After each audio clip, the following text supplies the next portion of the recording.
Bismillahirrahmanirrahim. Assalamualaikum warahmatullahi wabarakatuh.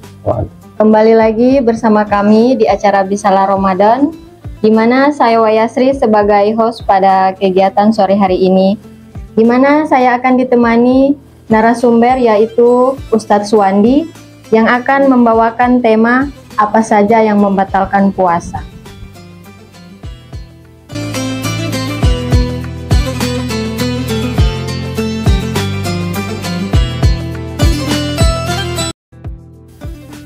Ya teman-teman, gimana sekarang Ustadz Suwandi sudah berada di samping saya. Bagaimana kabarnya Ustadz hari ini? Alhamdulillah sehat walafiat. Alhamdulillah. Ya, kepada Ustadz langsung saja memaparkan materi yang berjudul apa saja yang membatalkan puasa. Kepada Ustadz disilakan. Terima kasih host yang telah memberikan kesempatan. Bismillahirrahmanirrahim. Assalamualaikum warahmatullahi wabarakatuh. Waalaikumsalam. Alhamdulillahirabbil alamin. Wa bihi nasta'inu ala umurid dunya waddin. Salatu wassalamu ala asrafil anbiya'i wal mursalin Sayyidina wa maulana Muhammadin wa ala alihi wa ashabihi ajma'in, amma ba'd. Kaum muslimin wal muslimat, pemirsa Bisalah Ramadan yang dirahmati oleh Allah Subhanahu wa Ta'ala, kembali pada sore hari ini tentunya kita bersyukur kepada Allah Subhanahu wa Ta'ala karena kita semua masih diberikan kesehatan, keafiatan, kesempatan sehingga kita dapat menjalani seluruh rangkaian ibadah di bulan suci Ramadan ini dengan baik. Mudah-mudahan amal ibadah kita diterima di sisi Allah Subhanahu wa Ta'ala. Salawat dan salam tentunya senantiasa kita kirimkan kepada junjungan kita Nabi besar Muhammad SAW, ada keluarga, sahabat. Semoga kita semua akan mendapatkan syafaatnya di hari yaumil akhir. Sahabat Bisalah Ramadan yang dirahmati oleh Allah Subhanahu wa Ta'ala, pada sore hari ini kita akan mencoba membahas tentang apa-apa saja sih yang membatalkan puasa kita.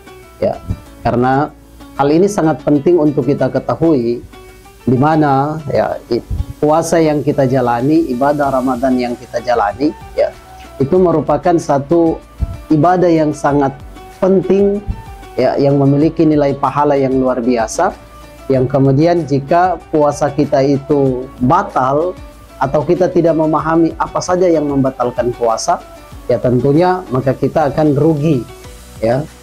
Kita akan rugi karena kita sudah menahan lapar dan haus, tapi kita tidak tahu ternyata puasa kita sudah batal. Sebagaimana dasar hukumnya di dalam Al-Qur'anul Karim terdapat dalam surah Al-Baqarah ayat 187. Allah Subhanahu wa Ta'ala berfirman, makan dan minumlah hingga jelas bagimu perbedaan antara benang putih dan benang hitam, yaitu fajar, kemudian sempurnakanlah puasa sampai datang malam. Jadi sahabat religi yang dirahmati oleh Allah Subhanahu wa Ta'ala, berbicara tentang apa-apa saja hal-hal yang membatalkan puasa kita, tentunya mungkin pemirsa yang mendengarkan atau melihat acara ini ada juga yang sudah memahami dan mengetahui. Hal pertama itu yang membatalkan puasa adalah tentunya memasukkan sesuatu ke dalam tubuh kita. Memasukkan sesuatu ke dalam tubuh kita itu secara sengaja. Kalau tidak sengaja berarti tidak batal. Jadi ini yang pertama, yang membatalkan puasa itu adalah memasukkan sesuatu ke dalam tubuh kita secara sengaja. Seperti misalnya makan secara sengaja, minum secara sengaja, biasanya juga memasukkan nutrisi-nutrisi dalam bentuk misalnya infus.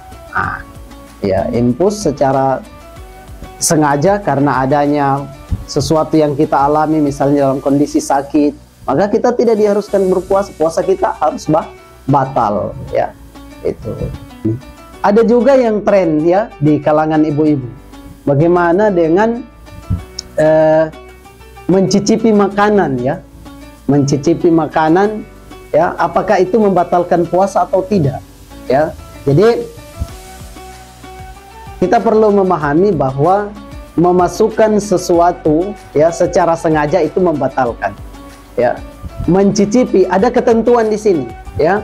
Mencicipi itu dalam ketentuan, ya, kalau diambil apa namanya leper, sendok, ditaruh, itu dicicipi, dirasa, itu sudah dengan rasa, sudah dengan nafsu, itu sudah membatalkan, ya, itu sudah membatalkan. Jadi hanya istilah dalam ketentuan hukum itu hanya kayak lewat sedikit, ya, lewat sedikit, kemudian dia tidak masuk, hanya ditaruh di lisan sedikit, dia tidak langsung masuk, ya, itu dia tidak langsung masuk, langsung kita rasa sampai kemari, ya, itu.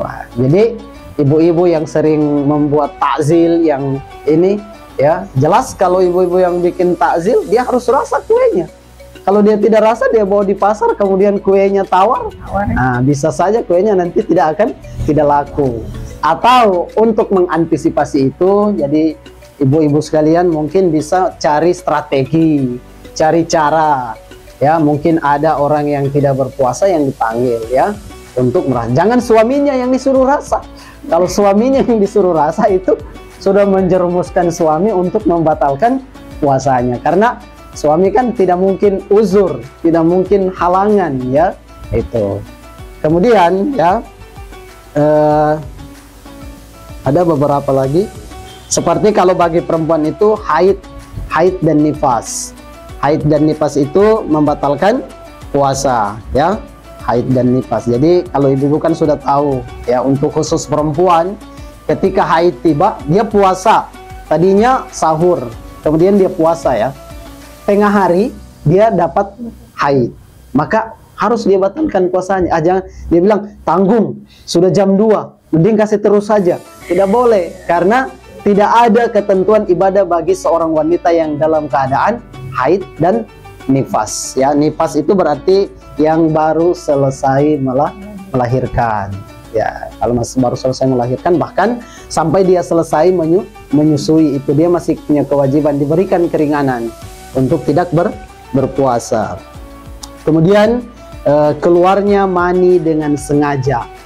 Keluarnya mani dengan sengaja ini itu membatalkan puasa kita, ya. Kalau dalam bentuk mimpi, ya, itu kan tidak sengaja, mimpi, ya.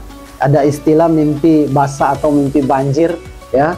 Itu tidak membatalkan puasa. Yang dimaksud di sini adalah dilakukan dengan sengaja, seperti tadi di poin kedua itu hubungan suami istri, atau sesuatu yang dilakukan, mohon maaf, ya, sesuatu yang dilakukan yang itu melalui kesadaran sendiri mengeluarkan air mani kita, maka itu membatalkan puasa kita, ya. Kemudian yang berikutnya itu murtad, ya. Murtad itu berarti keluar dari ajaran Islam, maka puasanya batal, ya. Dan tidak ada hukum, tidak ada anjuran berpuasa bagi orang yang sudah murtad, sudah keluar dari Islam, seperti itu, ya. Menggunakan obat-obat yang masuk ke dalam tubuh melalui lubang terbuka, ya. Di sini ada misalnya, ya, infus nutrisi yang menggantikan makanan dan minuman, seperti yang saya bilang di awal tadi, ya, itu menggantikan makanan dan minuman melalui infus, maka itu membatalkan puasa kita, ya. Obat yang dimasukkan melalui dubur atau kemaluan, ya, seperti suppositoria, ini orang kesehatan lebih tahu, ya. Jadi ini membatalkan puasa. Orang kesehatan itu jangan ditanya ada puasa, dimasukkan itu, teruskan saja puasanya, tidak apa-apa ini, padahal hukum tidak membolehkan. Puasanya harus dibatalkan, nanti baru diganti di lain waktu. Jadi ini beberapa hal-hal yang membatalkan puasa kita, ya. Baik, saya kira untuk pemaparan materi singkat Saya berkaitan dengan hal-hal yang membatalkan puasa saya cukupkan. Saya kembalikan kepada host.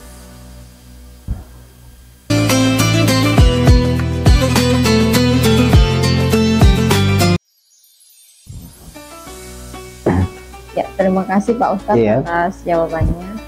Di sini pertanyaan yang berikutnya itu misalkan ibu-ibu, maksudnya bukan ibu-ibu sih, bapak-bapak juga biasa ada yang kayak masih sementara puasa. Nah biasa kan kayak bakumpul-kumpul apa begitu, baru kayak so bicara orang, cerita orang. Tapi misalkan Ustadz yang dorang cerita ini memang faktanya begitu, itu apa maksudnya kurang pahala atau? Iya, terima kasih. Jadi kita puasa ya, kemudian saat itu misalnya biasa jam-jam kumpulnya orang itu jam-jam 10 pagi, duduk-duduk di teras-teras, di dego-dego, ya, ibu-ibu tunggu-tunggu ikan lewat, ya, itu ibu-ibu biasa kumpul-kumpul di muka rumah, ya, di dego-dego. Itu misalnya timbul perbincangan atau cerita-cerita yang cerita itu fakta, kenyataan, cerita si fulan, saya lihat ini kemarin dia sudah kasih turun kulkas, itu mulai so dingin keadaan kan, itu so cerita ya, itu apakah itu cerita itu fakta adanya memang, dan apakah itu mengurangi nilai pahala kita? Karena ada dua jenis, ada ghibah, ada fitnah. Ya, kalau fitnah itu menceritakan sesuatu yang tidak benar adanya. Kalau ghibah itu menceritakan sesuatu yang benar adanya, ya, dengan tujuan-tujuan tertentu. Ya, apa tujuan-tujuan tertentunya? Karena ada dorongan iri, iri hati, tidak mau melihat saudaranya itu memiliki kelebihan. Apalagi kalau yang dicerita itu sesuatu yang buruk, ya, sesuatu yang jelek. Karena sebenarnya kalau ada aib saudara kita itu harus ditutup rapat-rapat, apalagi bulan Ramadan. Terima kasih Pak Ustadz. Pertanyaan berikutnya itu misalkan dalam keadaan puasa, nah terus biasa kan ada ibu-ibu atau bapak-bapak yang kakobon gitu. Nah tidak disengaja kayak masih karena benda tajam begitu Ustadz, nah baru kayak potong baluka begitu Ustadz. Apa itu membatalkan atau begitu? Luka ya, apakah luka itu masuk dalam golongan membatalkan puasa ya? Jadi ada ketentuan.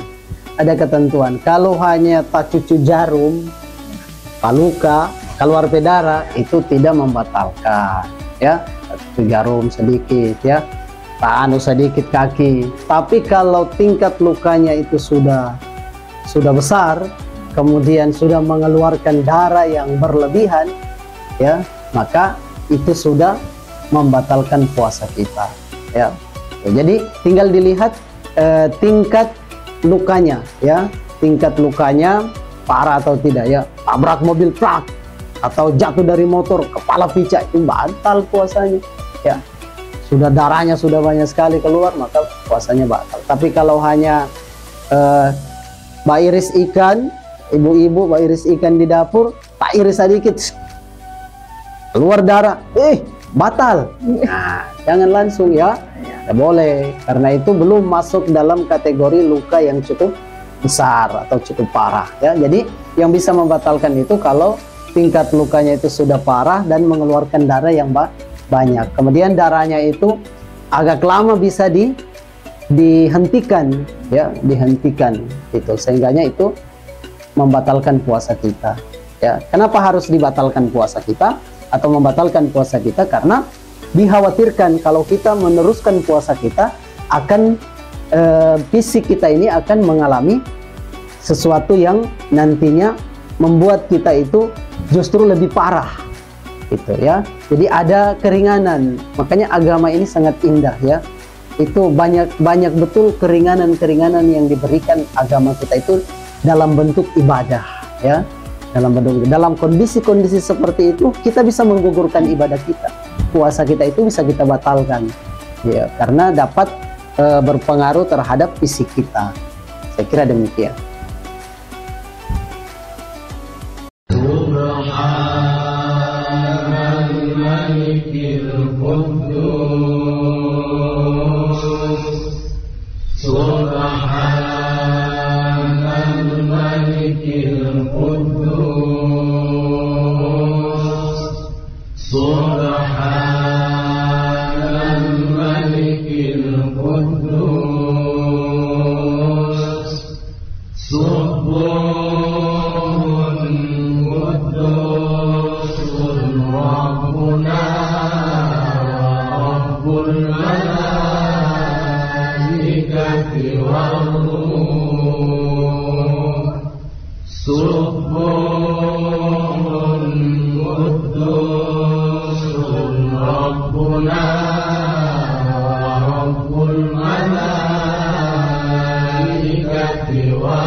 nas'alukal jannata wa na'udzu bika minan nar. Asyhadu an la ilaha illallah, astagfirullah. Nas'alukal jannata wa na'udzu bika minan nar.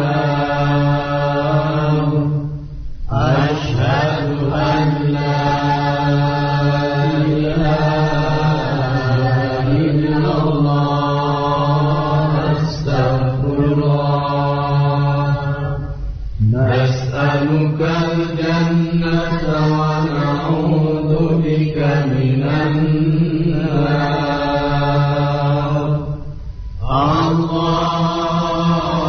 Allahumma innaka afuwwun tuhibbul afwa fa'fu 'anna. Allahumma innaka afuwwun tuhibbul afwa fa'fu 'anna. Allahumma innaka afuwwun tuhibbul afwa fa'fu 'anna ya karim.